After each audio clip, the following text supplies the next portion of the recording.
Chers frères et sœurs, nous savons très bien qu'Allah Azza wa Jal a mis à notre disposition certains moments ou certains endroits pendant lesquels ou dans lesquels l'adoration est largement rétribuée ou à travers lesquels nous accélérons le pas vers Allah Azza wa Jal et nous bénéficions encore plus de sa miséricorde et de sa rétribution.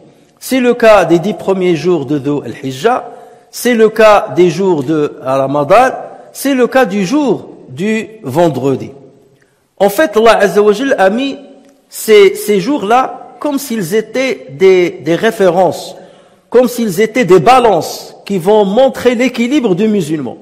Ainsi, le jour du vendredi, c'est la balance du musulman pour sa semaine. Le mois du Ramadan, c'est la balance du musulman pour l'année.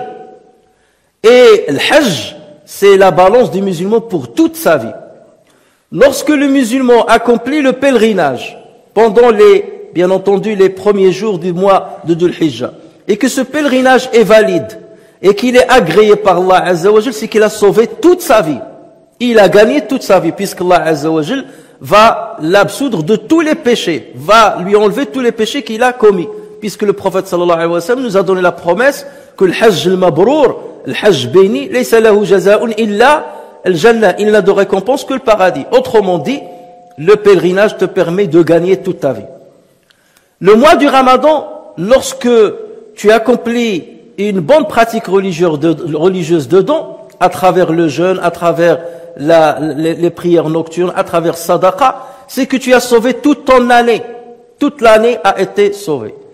Et le jour du vendredi aussi, lorsque tu accomplis ce qu'il faut accomplir pendant cette journée, tel que la prière du vendredi que nous accomplissons aujourd'hui, tel que la prière sur le prophète sallallahu alayhi wa sallam, tel que dhikr, فاسعوا إلى ذكر الله وذروا البيع فإذا قضيت الصلاة فانتشروا في الأرض وابتغوا من فضل الله واذكروا الله كثيرا, comme le moment qu'Allah a mis dans le jour du vendredi, qui lorsqu'il coïncide avec une prière d'un musulman, celle-ci sera exaucée.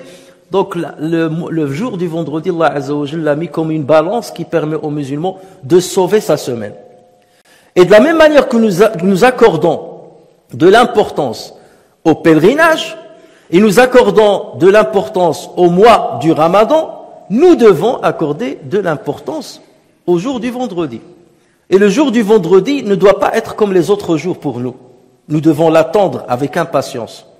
Et nous devons nous distinguer pendant ce jour-là à travers notre adoration, à travers le rappel, à travers notre lien avec Allah Azza wa Jal. Le musulman qui passe le jour du vendredi comme les autres jours, ou qui attend la dernière minute pour venir à la mosquée pour se débarrasser de la prière du vendredi, ou qui trouve de la lourdeur à venir prier, ou à accomplir de la prière sur le prophète sallallahu alayhi wa sallam, c'est comme un musulman qui a traversé le mois du Ramadan sans en profiter. Et donc nous devons avoir cette intelligence et de comprendre comment Allah Azza wa Jal met à notre disposition des ascenseurs qui nous permettent de nous rapprocher rapidement de lui, comme des raccourcis qui nous permettent d'avancer très vite vers lui. Donc le raccourci de la semaine, c'est le jour du vendredi. Donc profitons-en. Profitons-en. C'est dommage de le laisser passer sans en profiter. Et le raccourci de l'année, c'est le Ramadan. Et le raccourci de la vie, c'est le pèlerinage pendant les jours de Dhul al-Hijjah.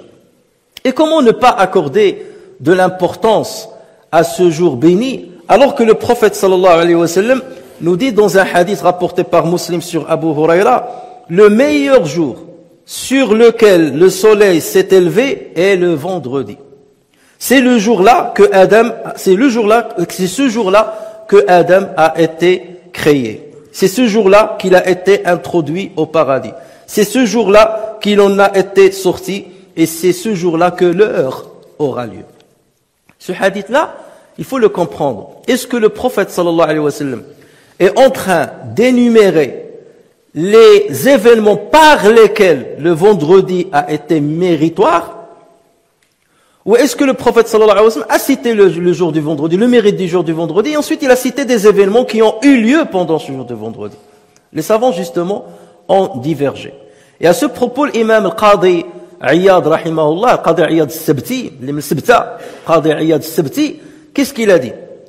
Il a dit, il apparaît que le prophète sallallahu alayhi wa sallam n'est pas en train d'énumérer les mérites qu'il y a pendant le jour du vendredi. Il a parlé du mérite du jour du vendredi, mais le fait que Adam, par exemple, soit sorti du paradis le jour du vendredi n'est pas un mérite. S'il était resté au paradis, c'est plus méritoire. Donc le fait qu'il en ait été sorti n'est pas forcément un mérite. Pourquoi ceci va donner un privilège à ce jour-là? Pas du tout. Et le fait que le jour de jugement, bien l'heure, arrivera le jour du vendredi, c'est pas forcément quelque chose de méritoire, parce que cette heure-là est difficile pour beaucoup de personnes et provoquera beaucoup de tumulte à plusieurs personnes. Donc pour l'imam al-Qadi Iyad, il dit non, ce hadith-là, il faut le comprendre seulement que le prophète sallallahu alayhi wa sallam a dit ce jour-là c'est le meilleur jour, et dedans il y a eu des événements et ensuite il les a énumérés. Adam a été créé, il a été entré au paradis, il en a été sorti, et ensuite l'heure aura lieu ce jour-là. En revanche, l'imam Abu Bakr ibn al-Arabi, al-Ma'afiri, l'Andalou, qu'est-ce qu'il dit? Il dit non, le prophète sallallahu alayhi wa sallam est en effet en train d'énumérer ce qui donne le mérite à ce jour-là. Donc déjà, Allah Azza wa Jalla a créé Adam le jour-là. Et ça, c'est un mérite. Parce que nous soyons Adam, c'est grâce à Adam que nous sommes là quelque part. Par la grâce d'Allah Azza wa Jalla, la volonté d'Allah Azza wa Jalla. Donc ça, pour nous, c'est très important. Pour un musulman croyant, il dit, alhamdulillah, que je suis sur sa terre. Et si je suis sur sa terre, parce que Dieu, un jour, a créé Adam. Donc ce jour-là, pour moi, c'est un jour qui est béni. Et il s'agit en fait du jour du vendredi. Et le fait qu'Allah ait entré Adam dans le paradis le jour du vendredi, c'est méritoire, forcément. Il est rentré dans le paradis le jour du vendredi. C'est méritoire, ça c'est évident. Maintenant, comment expliquer les deux autres événements? Adam a été sorti du paradis le jour du vendredi. Comment ceci pourrait-il être méritoire pour que le prophète sallallahu alayhi wa sallam le cite dans ce hadith?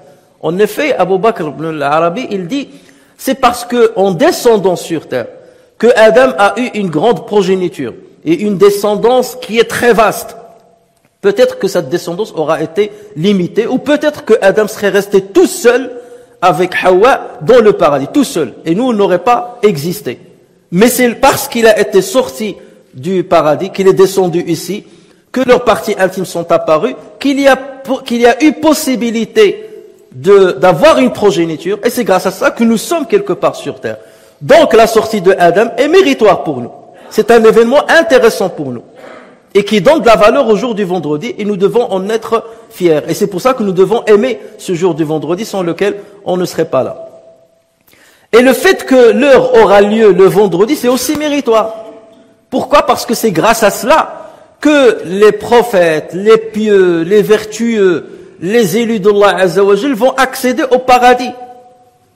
Lorsque tu as accompli ton devoir, et que tu as cru en Allah Azza wa Jal, et que tu as accompli ta mission comme Allah Azza wa Jalla l'agrée, elle aime, c'est que tu aspires au paradis. Or, tu ne peux accéder au paradis que lorsque l'heure aura lieu.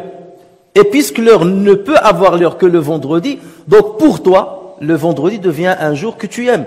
J'attends ce vendredi, ce fameux vendredi où l'heure va venir. Que je sois vivant ou mort, même lorsque je suis dans ma tombe, je me dis, j'aimerais bien que l'heure ait lieu pour qu'en finalement, j'accède au paradis, que je rencontre Dieu, que je vois Allah Azza wa Jalla. C'est ce que j'attends depuis longtemps.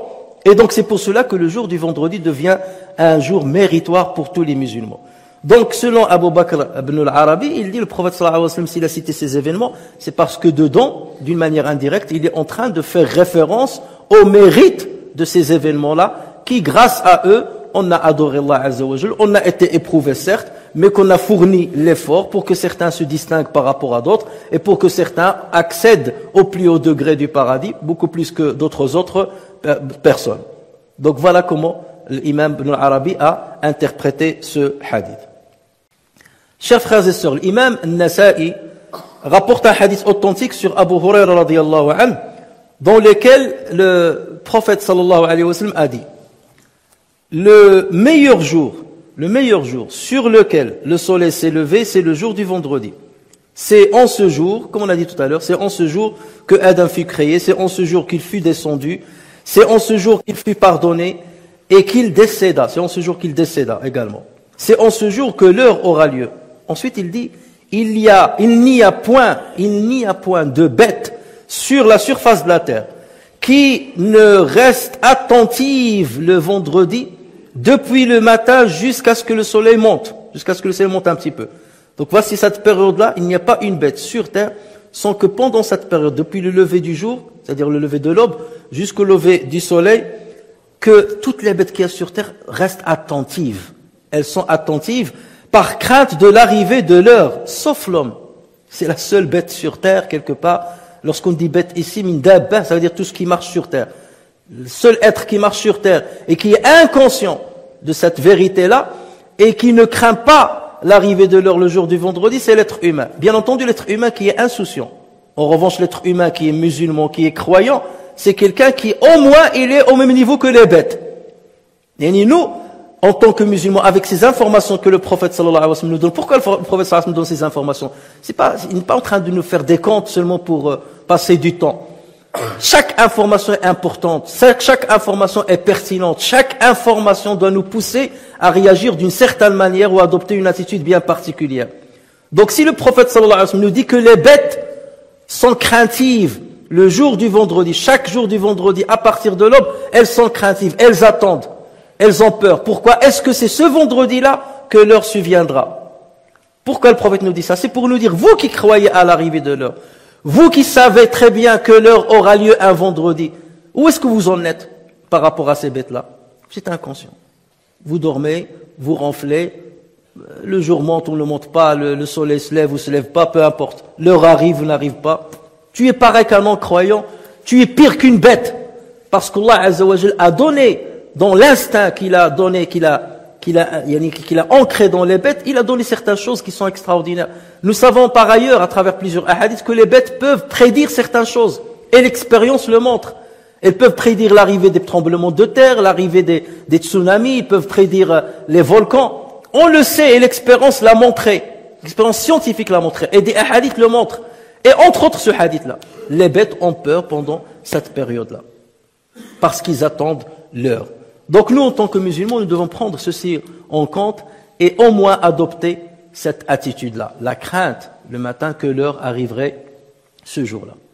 Et ceci confirme un récit qui a été rapporté par le Bazzar, ainsi que par Abu Nu'aym et par le Bayhaqi, sur Abdullah ibn Omar. Sauf qu'il y a certains savants qui ont dit que Abdullah ibn Omar remonte ce hadith au prophète sallallahu alayhi wa sallam, et il est authentique. C'est le cas de l'Albani. Mais d'autres savants, et c'est eux qui ont raison là-dessus, disent que ce hadith-là remonte uniquement à Abdullah ibn Omar. C'est la parole de Abdullah ibn Omar et non pas la parole du prophète sallallahu alayhi wa sallam. Alors dans ce hadith-là ou de ce récit-là, il est dit, soit c'est Abdullah ibn Omar qui le dit, soit c'est le prophète sallallahu alayhi wa sallam qui le dit, mais en tout cas, l'un ou l'autre ils ont raison. Il dit la meilleure prière chez Allah Azza wa Jal, c'est la prière de Subh, c'est la prière de Fajr, donc la prière de Subh, lorsque le musulman l'accomplit en groupe le jour du vendredi. Ça, c'est la meilleure prière. Il l'accomplit en groupe le jour du vendredi. Pourquoi? Parce que tu as rassemblé en cette prière plusieurs mérites. D'abord, le mérite de la prière de Fajr. C'est une des prières les plus importantes de la journée, si ce n'est la meilleure prière, parce que les Malikites considèrent que c'est l'heure médiane, la prière médiane. Ça, l'imam Malik dit que c'est elle, c'est Subh, alors que d'autres, bien entendu, comme on le sait, disent c'est l'Asr. Et beaucoup d'arguments vont dans ce sens-là. Mais supposons que c'est pas forcément la prière médiane, mais néanmoins, ça reste une prière importante à côté de l'Asr. Deuxième chose, deuxième mérite, c'est que tu l'accomplis en groupe, pas tout seul, cette prière. Troisième mérite, c'est que forcément, puisqu'il y a un groupe, ça, c'est dans la mosquée. Et nous savons très bien le mérite de la prière dans la mosquée. Et quatrième chose, c'est que tu l'accomplis le jour du vendredi, qui est la fête hebdomadaire des musulmans. Donc tu rassembles 4 mérites en cette prière-là. Et théoriquement, si les musulmans étaient intelligents, et si les musulmans, leur foi était forte, et que les informations qu'ils acquièrent du prophète sallallahu alayhi wa sallam, ils les intégraient dans leur esprit, on aura lors de la prière de l'Fajr autant de nombre, autant de personnes qu'on a le jour du vendredi, la prière du vendredi. Théoriquement, on doit être aussi nombreux lors de la prière de l'Fajr du vendredi que ce que nous sommes aujourd'hui. Sauf que là, Allah Azza wa Jalla nous a obligés. Venez à la prière du vendredi. Là, on vient. Dieu m'a obligé, je viens. Mais lorsqu'il te donne le choix, non, je viens pas. Vous voyez un peu d'ingratitude qu'on a vis-à-vis d'Allah Azza wa Jalla. Je viens pas. Mais lorsqu'il s'agit de demander à Dieu, Dieu, donne-moi ça, donne-moi ça, donne-moi ça, épargne-moi ça.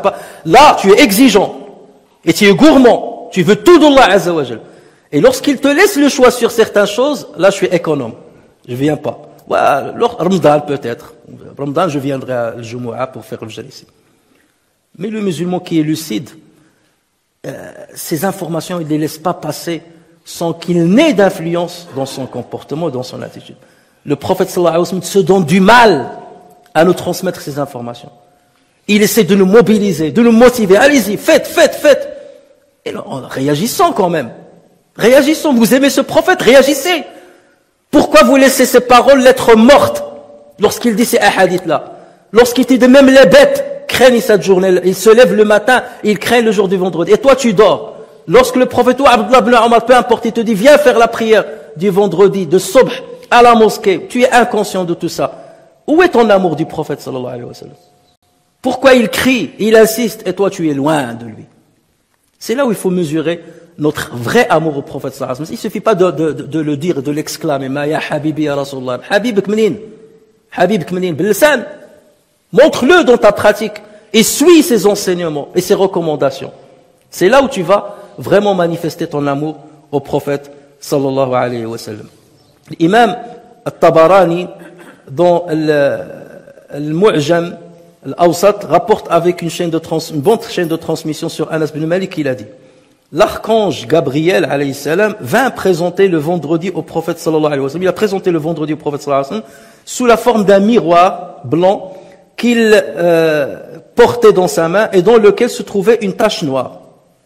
Et le prophète sallallahu alayhi wa sallam lui a dit: c'est quoi cela? Jibril est venu comme avec un miroir dans lequel il y avait une tache noire. Et il l'a présenté au prophète sallallahu alayhi wa sallam. Et le prophète sallallahu alayhi wa sallam lui a dit: c'est quoi cela? Et de Jibril alayhi salam de répondre: ceci est le vendredi. Ton Seigneur te le présente afin que vous en faites une fête. Afin que vous en faites une fête. Toi et les tiens qui te suivent. Ça veut dire ainsi que les musulmans. Considérez comme une fête. Et vous savez ce qu'on doit faire pendant une fête. Les deux autres fêtes, nous savons, on se lève très tôt, on se prépare, on se parfume, on se lave, et on va à al-Musalla pour accomplir la prière, et on est content, c'est ainsi que nous devons être chaque vendredi, chers frères et sœurs. On doit distinguer ce jour-là par rapport aux autres jours de la semaine. On ne doit pas être les mêmes. Et nos attitudes ne doivent pas être les mêmes. Et notre accrochement à la vie terrestre doit baisser. Et notre accrochement à la vie céleste et à tout ce qui est spirituel doit augmenter pour nous ce jour-là. On doit être distingué le jour du vendredi. Même nos habits. Ou l'autre avec la casquette retournée comme ça, ou l'autre pas de parfum, rien du tout. Le jour du vendredi, il faut voir sa valeur. Et ces hadiths-là sont là justement pour nous faire bouger. Et pour qu'on se distingue ce jour-là, à tout égard, dans l'apparence et dans le fond. Et c'est comme ça que nous devons être normalement, si nous aimons ce prophète et si nous nous attachons à cette religion. Donc, le Jibril alayhi salam a dit au prophète sallallahu alayhi wa sallam: ceci est le vendredi, ton Seigneur te le présente afin que vous en faites une fête, toi et les tiens qui te suivent. Ce jour vous sera béni, ton jour de fête précédera de la sorte celui des Juifs et celui des chrétiens. Eux, ils ont pris le samedi, les Juifs, et les chrétiens ont pris le dimanche. Vous allez les précéder, vous êtes le premier. Vous commencez par le vendredi chaque semaine. Vous les devancez. De plus, il y a un moment en ce jour, dit-il, de plus, il y a un moment en ce jour de vendredi où nul ne demande à Allah de le préserver contre un malheur sans qu'il ne le préserve d'un grand malheur. Imaginez. Tu demandes à Dieu de te préserver d'un malheur que tu as identifié. Dieu, j'ai identifié tel malheur, Ya Rabbi, بعد مني هادو صحاب كذا ولا صحاب كذا ولا بعد مني هاد المصيبة هادي ولا هاد. Allah Azza wa Jal t'épargne non seulement ce que tu as demandé, mais il t'épargne d'autres choses qui sont plus grandes, dont tu t'es pas soucié. Peut-être. Certaines choses qui allaient t'arriver dans ta vie, dont tu ne t'es même pas soucié, mais parce que dans ton invocation, tu as coïncidé avec le moment où Allah Azza wa Jal exauce le vœu, le jour du vendredi, Allah Azza wa Jal t'épargne d'autres malheurs. On attend que le malheur tombe, on commence à dire Ya Rabbi. Soyons, il y a la prévention avant la guérison. Ah ouais, le jour du vendredi, chaque semaine, Dieu t'offre ça, cette chance-là. Il y a un moment, et on reviendra sur ce sujet-là, il y a un moment au jour du vendredi que je vous accorde, je vais mettre entre mes mains. Il y a un moment dans le jour du vendredi, cherchez-le ce moment-là. Si vous m'invoquez, j'exauce vos vœux. Si vous me demandez la protection de certains mots, je vous protégerai des mots que vous avez identifiés et d'autres mots que vous n'avez pas identifiés ou qui allaient venir peut-être une maladie ou un cancer ou je ne sais quoi qui allait te parvenir vu ton alimentation, vu ton attitude, vu ton corps. Mais Allah ajoute à préserver parce que tu as insisté à chercher cette heure-là. Et cette chance-là se renouvelle chaque semaine. Chaque semaine, cette chance se renouvelle. Mais qui de nous, justement, fournit de l'effort ou cherche cette heure-là ou multiplie les invocations? On est les mêmes. Lundi, mardi, mercredi, vendredi, tout le monde est pareil. Tout le monde est pareil. Et dans d'autres religions, vous voyez, même l'ascenseur, il doit pas allumer l'ascenseur, il doit pas allumer son téléphone le jour du samedi, par exemple. Les juifs, par exemple, même leur téléphone, ils ne le prennent pas pendant le dimanche, pendant le samedi. Même l'ascenseur n'a pas le droit de l'allumer. Okay. Les musulmans, qu'est-ce qu'ils font le vendredi? J'attends la dernière minute pour aller à la mosquée prier. Et je suis impatient, comme si je suis sur un chauffe-eau, comme si je suis sur une braise. Quand est-ce que je dois fuir pour aller courir à l'extérieur? Où la chance se renouvelle chaque semaine et on passe à côté de cette chance qu'Allah Azza wa Jal a mis à notre disposition et par laquelle il nous a distingués des autres communautés, comme le montre si bien ce hadith.